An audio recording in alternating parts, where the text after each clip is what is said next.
We'll start with a lightning round. So I'm going to ask you a question. If you can answer it fairly briefly, I guess if you could say your name and your class, what graduating class you were.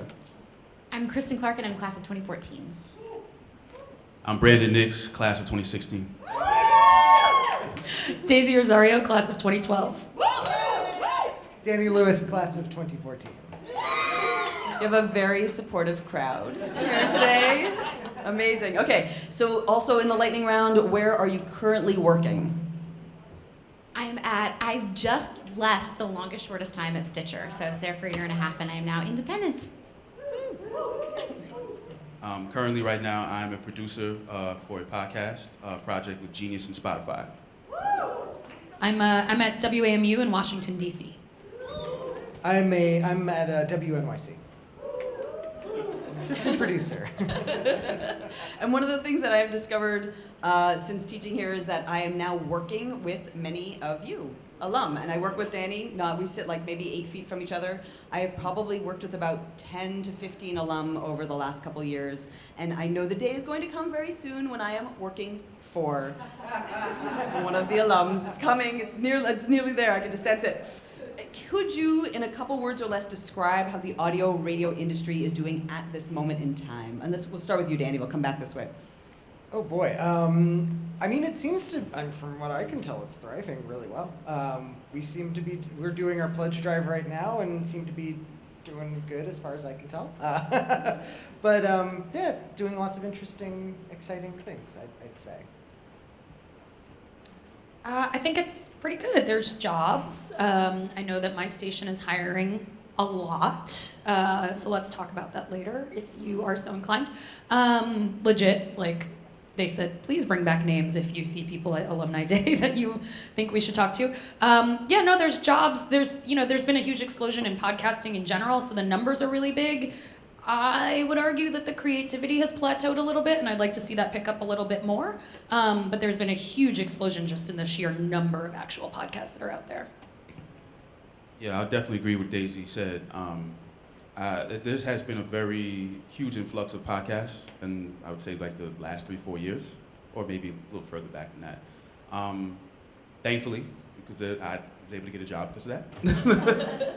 But yeah, I think it's in a good space. And to piggyback off what she was saying, I do think in the next 5-10 years, I do think that you'll see a little bit of drop off, and the podcasts that are really strong, really potent will stand out in the future. Yeah, I agree. It's a really exciting time to be in audio because there's just so much happening and so many new shows getting developed. I am interested to hear what current listeners, if they're reaching a saturation point, because I've got 130 podcasts in my feed. So I am kind of excited to see as people start hating Apple products or something and start using different podcast platforms and more people discover audio in new ways and encounter it differently, and as discovery gets better, that's what I'm really excited about. I think the plateau of there's a plateau in terms of listenership too that I'm kind of excited to see break through. Daisy, you are don't want to call you the oldest alum, but you are though. Yeah, okay, 2012. I don't dress so like it, so I don't mind. It's been 6 years. But I remember I would always ask in the classes, how many people are listening to the radio and what shows are you listening to. And it used to be, 12 hands up about This American Life. And so just even the fact that there's this many shows, and also hopefully if you dabbled in audio and radio at all, that's serving you at where you are now working, even if it's not exactly your job. You're probably running into it at different places, at various newspapers and at ESPN and at Fox and at CNN and at everybody who's trying to launch some sort of audio first product. So I'm curious, now that you guys are out working, and this is a one-word answer, are you working more or less than when you were a grad student? Danny. Oh, less. Absolutely less. Daisy. I've had 100-hour-week jobs, and it's less. It's still less. Brandon. I third that less. Agreed. Yeah. Yes. Okay. I guess we give them a lot of work. I don't know. Do you have a message for any of your former teachers that you would like to share today with the group? Perhaps something that maybe someone was critical and you were like, oh, that was horrible, but now you realize that maybe they were right. I guess the lesson has to be something positive about the teachers. No, I'm just kidding. But do you have a message for one of your former instructor teachers here at CUNY? Well, to my former teacher. No, it's, I mean, honestly, I learned a lot of the basics from, of what I do every day in Amanda's class. And, I have paid Danny for this message. Or I will later. Yeah, no, but honestly, it's like I came out of here knowing everything I needed to know to do my job now every day. So it's just, from just figuring out how to pinpoint good stories for the newscasts and things, to editing, like just little tips and tricks. Like I can't even really like pinpoint anything specific because it's all kind of so basic to me at this point. So. I would say two things. One, actually, like respect to all the teachers because I am a handful, and I don't think I'm shy about that. But people were very lovingly receptive to that, despite the fact that I was up in people's face quite a bit. Bad undergrad experience made me be like, no, like this is what I want. Help me figure it out. No, I would also say I came out of here like absolutely knowing what to do. I've worked with people that graduated from other places and they like didn't know what they were doing, and I was like, go to CUNY. I would actually want to shout out a non-radio teacher. My craft teacher, Craft 1, was Wayne Svoboda. And Wayne! And I love Wayne in general. I make a point of keeping in touch with him, and I know he's not here today, but I loved the way he was hard on us. Like, I will never forget that very first day of craft. We're all there, everybody's like plugging in their laptop, and he walks in and he's like, why are you doing that? You're not gonna be staying in here. And we were all like, oh no, what did we sign up for? But it was boot camp in the exact right way, like the way that pushed me and made me better and was why I came here. So shout out to Wayne. I have one message for one particular professor, Tina Pamatwan. I want to say thank you. When I took the Audio Files radio class, I was originally the host. And after we did the first episode, she kicked me off as host. And I didn't agree with it. I was a little salty about it, but it took me a minute to realize what she was saying was correct. I could have done better. I was a little dry, a little boring. And she put me in the role of reporter. And what she made me do was work hard. And like I already had that down pat already, but she made me work even harder. And what I mean by that is, when I had my role reduced to being a reporter, and when I was doing my stories, and I would present it to her, she would say, no, that's not good enough. You need to add more to that. I need more detail. And I would look at her like, damn, what more do you want from me? But it just made me a better all-around radio person, and I thank her for that. And as Tina is leaving this summer, so shout out to Tina. I'm sorry she's not here, but we'll get to see her soon. This week, I think, right? Hope so. Just to. I'd like to shout out Alex Goldmark. I didn't have you in my class, but This wasn't a moment for you guys to praise me. It was just like wrote that question so that they could all. No. Alex is a huge part of my experience at CUNY because I came from theater. I had a roundabout way into audio, and his class actually I took before I had matriculated here, and he basically convinced me to come here because the class was just so great and rigorous. And also he was like, "Hi, this is journalism," and I got to I got to score a bunch of stories in that class, and I got to be more creative and obsessive about things, and I probably had time to be, and that was really great. And then he actually, one of my first shoppy jobs in audio was with him at Planet Money, just as a temporary producer, and that was the first time they were more complex stories than I had been assembling. I'd been cutting 2 ways, and then I had been doing shorter audio stories, and so this was the first time that I was like, well, this is a 30-minute story, and you're gonna assemble it, and I had no idea how long it would take, and it would take me way too long, and I would stay late, and he would sit at his desk and wait for me to be done as I trained, and I was like, and I stopped reporting hours that I was working, and he made me put the hours in and was like, this is an investment in you as a producer, and I believe in you as a producer, and so this is think of this as that time, so that was pretty huge, and then also Fred Kaufman, just the way that he teaches and breaks down breaks down a narrative is so systematic and so intentional, and thinking about the way what weight each sentence is carrying, like what work it's doing, and how to think about that has just completely stuck with me and never left me in narrative audio. So 2 of those. Great, excellent. Now I want to make sure that there is still time for questions, which there will be. So if you have any, start thinking about them now. But each of us have talked a little bit about a story from your current work life. And I guess, Brandon, let me start with you. How did you get your current gig at Spotify? Good question. I got this job thanks to this lovely woman right here, Miss Daisy Rosario. 2 years ago, when I was looking for an internship in the summer, the school had a career fair or job fair, and this lovely woman right here happened to be sitting at the desk for Latino USA when she was there at the time. And after I met with her and talked with her, she liked me. She gave me an internship. And from that point on, we developed a relationship. And fast forward 2 years later, when I was looking for a new job, she had recommended me for this new podcast called Deja Vu. And she was telling me, hey, I think you'd be good for this. This is a hip hop podcast. They're looking for a producer. You not only have the knowledge, but you have the experience. I'm gonna put your name in, and hopefully it will all work out. And once she did that, probably maybe a week or 2 later, I got a phone call saying, hey, I'm so-and-so from Genius and Spotify. Are you interested in doing this podcast? And I'm like, hell yeah. And and after I got it, I thanked Daisy, and I have to give you like a gift for your birthday and Christmas and Kwanzaa and everything. So, alumni. Don't forget the most important part, which is that I also told you to ask for way more money than you were going to ask for. Yes. That as well. Interesting. And he got it. I don't know if you have this experience of, as far as we're concerned, you all would know each other.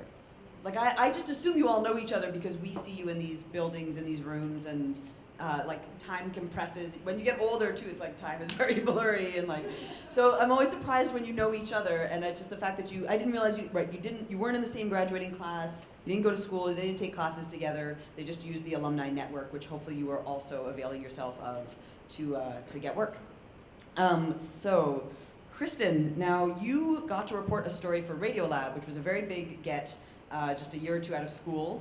And just to give you a little background about the story, it was about one of Venice's first female gondoliers, people who drive those boats, or paddle the boats, I guess. He is famous because he was in fact a transgendered man. And so the story of Alex Hay was quite famous throughout, at least through Europe. I don't know if it was that big a deal here, but he was quite famous, and you managed to get this story and do it for Radiolab. So how did you manage to land such a big story? It was actually it was more complicated than that, because he was famous as a woman. So he was famous as the first female gondolier, but he doesn't identify as female, and we didn't know that actually going to Venice. So we had just heard, surprise. So we had my reporting partner and David at the time had just overheard the story on a bus, and it was just like a tourist had just come back from Venice and was kind of excited about having gone with this like feminist icon, and I was just sort of like he was really interested, just thought it would be like a great story for the world, and then I was sort of like, why would you be there for 20 years? Why would you do that to yourself? Like, it's like gondoliers are not, so it's perplexing. Why would you do the job for 20 years? Not why would you do the job for 20 years, because, he was great in the article, like, the quotes were very beautiful, it's a very beautiful city to live in, like, all of that. It's a tourist trap, though, like, or it's not a tourist trap, and I learned that, but it's, but like, why would you, when you were a woman and everyone hates you, because it's an incredibly tightly controlled like gondoliers cartel, and they have it on lockdown, and like people's boats are regularly set on fire, and like it's an absolute nightmare. So I can't imagine trying to bust into that, and I can't imagine trying to like stay there for 20 years with all of your, he calls them his colleagues, at odds with him, and so it's just sort of like, what would make you want to do that, and what would make you want to stay there, and that didn't make any sense to me. And so we wrote him the most earnest, like just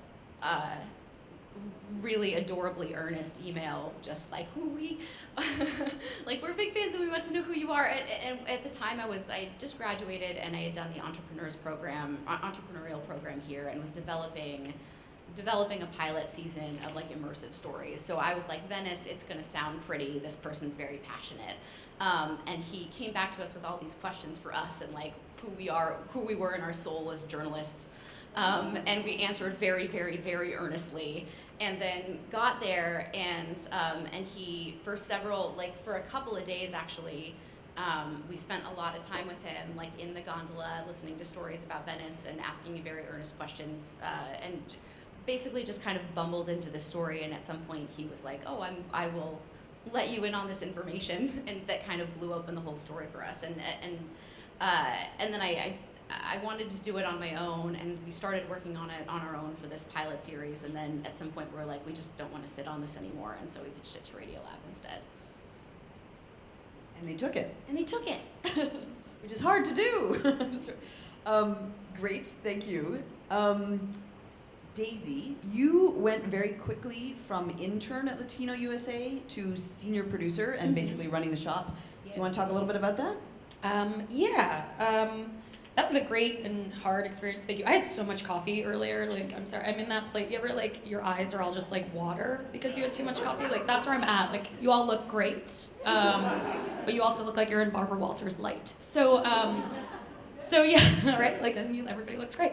I was what a bunch of us in the 2012 class kind of jokingly started calling ourselves in the like over 30 club, because we were career changers and we just kind of noticed that we gravitated towards each other in terms of hanging out and things like that. And so yeah, for me this was like a change of careers. And I was interning at Latino USA, and there came a time where they had decided that the show had already existed for 20 years, it had been 30 minutes, they were gonna transition to an hour. And I had been interning, and they let me know, like, hey, we like you, the budget doesn't kick in for a little bit, like, keep looking for a job, but if you don't find one, like, we'll definitely consider you. And they invited me to be part of the planning meetings for this change. Because I was changing careers and I was leaving a career that didn't make me happy at all, I also didn't want to end up in a bad situation. And so I just decided I was going to be very honest in those meetings. Like, in the internship, I would just show up and try to be helpful and do what I can, but then they were like, so what do you think of the show? And I was like, I don't think it's very good. I think you guys make choices that I don't understand. I don't think you guys react to the fact that like the internet has started to exist since the show started. Like, there's a lot of problems with this show. And I was just very honest about like what I thought needed to happen, because my feeling was, if you like this and you want this kind of opinion in the room, then great, we'll be in a good spot. If you don't like this, let's know that now, because I didn't go to grad school to like change careers and then immediately end up in another bad work situation.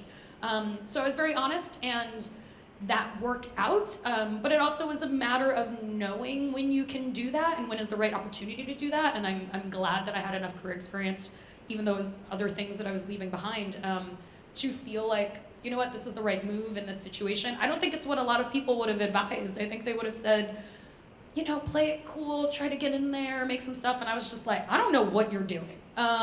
This is me. But I tried to present that way in school as well, which is why I say it was a handful. And it's also why I wore like giant gold chains anytime I was like producing stuff, because I was just like, this is me. This is what you get. You either like it or you don't, and let's cut to the chase. So I do recommend at least trying to be yourself so that you don't find yourself struggling to fit in later. And Danny, you are in a newsroom, so you get thrown kind of random stories, and you've told me a little bit about a couple of them, and the ones that I noted were, one was about DMX, and one was about someone who was arrested for drunk driving. So you can either tell both or one or the other. Oh yeah, before I worked at WNYC, I was working as a stringer for the Daily News. And they sent me on some very interesting stories. These were sort of my two favorite total weirdo ones. The first one was DMX got arrested by the New York Sheriff's Department literally as he was about to go walk on stage to do a show, because he was like late, like way, he owed like some crazy amount of hundreds of thousands of dollars in like, like childcare stuff. So I was sitting on his arraignment, just sort of sitting in the courtroom the whole time, like, a couple rows behind him, and just, very obviously a reporter. And when he was leaving, finally, he like paid his bail and everything. I like kind of rushed out ahead, and one of his buddies, one of his entourage, sort of came up like as ahead of him, and like came up to me, like crossed his arms. It's just like, "Hey, you get everything you need," and just sort of like glared at me. He was about like this tall too, so I'm just sort of looking down at him. He's like, very wide man, but I was just like, "Oh, well, hey, you wanna talk? Like, how you doing? Like, how's he doing? What's everyone like? How's everyone feeling right now?" And he just sort of glared at me, and was just clearly trying to do his best to like kind of scare me a bit or something. But it's like, we're right in front of the courthouse. Like, what are you gonna do? Did you publish the article? Yeah. I mean, it was some little thing about how just some little thing about how he got arrested and got bailed out. Just like little Daily News tabloid story. Drunk driving one is quick. I can tell too. This is a couple. There was a travel ban during a big snowstorm a couple of years ago, and they called me up and they were like, "Okay, so travel ban. There's this guy who got arrested last night down in Bath Beach. He was driving drunk in the middle of the travel ban. He just got out. Like, go to his house and door knock him." And I'm on my way there, and they call me about 5 minutes later, and they're like, "So, we think this guy might be a Russian mobster. So be careful." And this was one of those cases where I went up to his door and was like, I sort of looked at it and I'm like, he hasn't had a good night. I'm just going to walk away from this one. This is not worth bothering this man. Were you in trouble? I was like, no one answered. It's fine. This is not good advice for your future careers. Although I suppose if you want both of your legs, then that is good advice. So that's a toss-up. It was yes. Like I said, this was a weighing judgment. Yeah, I like my job, but I like my legs, but yeah, you got to go back and forth on that one. And I feel like all of you have run into things early in your careers where you're like, "Oh, this is a story I did not expect to be covering." Even the fact that you use that as a verb, a door knock. How many people had heard that before? Like that, like as a verb, like this is the thing that you're gonna have to go do. Yeah, I think it must be a little bit specific to the Daily News, I think.